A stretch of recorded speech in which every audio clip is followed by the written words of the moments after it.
అమ్మ ద్వాదశ రాశుల వారందరూ కూడా సులభంగా చేసుకోగలిగే పరిహారం ఏదైనా ఉంటే తెలియజేయండి. నేటి పరిహారం విషయం తీసుకున్నట్లయితే మేషరాశి నుంచి మీన రాశి వరకు ద్వాదశ రాశుల వారికి 12 రాశుల వారికి కూడా ఈ రోజున ముఖ్యంగా ప్రతి వ్యక్తి తమ తమ ఇష్ట దైవాన్ని ప్రార్థించుకుంటూ ముందుకు వెళ్ళడం అనేది ఒకటి చేస్తారు.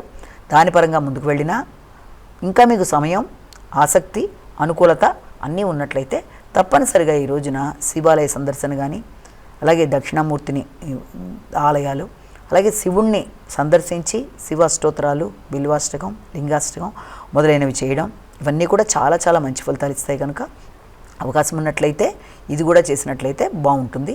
ఆర్థికంగా, ఆరోగ్యపరంగా మీ యొక్క శ్రేయస్సుకి అన్నిటికీ అనుకూలంగా ఉండే అవకాశం ఉన్న రీత్యా వీలైనంతవరకు శివుడికి సంబంధించిన స్తోత్రాలు, అలాగే శివాలయ సందర్శన కూడా చాలా వరకు మేలు చేస్తుంది. అలాగే ఇప్పుడు దాకా చెప్పుకున్న రాశి ఫలితాలని కేవలం ఒక వ్యక్తిని ఉద్దేశించి చెప్పలేదు కనుక అన్నీ తమకే వర్తిస్తాయన్న భావంతో ఉండకుండా ప్రతి వ్యక్తి తమ వ్యక్తిగత జాతకంతో కలిపి అనుసంధానించుకొని ఈ యొక్క గోచార రీత్యా ఫలితాలను చూసుకుంటూ ముందుకు పెడుతున్నప్పుడు మీ యొక్క జన్మకుండలిలో ఉన్న దశ అంతర్దశల రీత్యా ఎదురవుతున్న ఇబ్బందులు ఏదైనా ఉంటే దాని తగిన పరిహారాలు ఆల్రెడీ మీరు చేసుకుంటూ ఉన్నట్లయితే ఈ గోచార రీత్యా ఎదురవుతున్న సమస్యలు ఏదైనా స్వల్పమే కనుక వీటికి సంబంధించిన పరిహారాలని ఆ రోజు చెప్పిన దేవాలయ సందర్శన కానీ, లేకపోతే దేవత సంబంధించిన స్తోత్రాలు కానీ చేసుకున్నట్లయితే స్వల్ప పరిహారాలు అనేవి కూడా కొంతవరకు మీకు ఉపయోగకరంగా ఉంటాయని మనం ఇక్కడ గమనించుకోవాలి.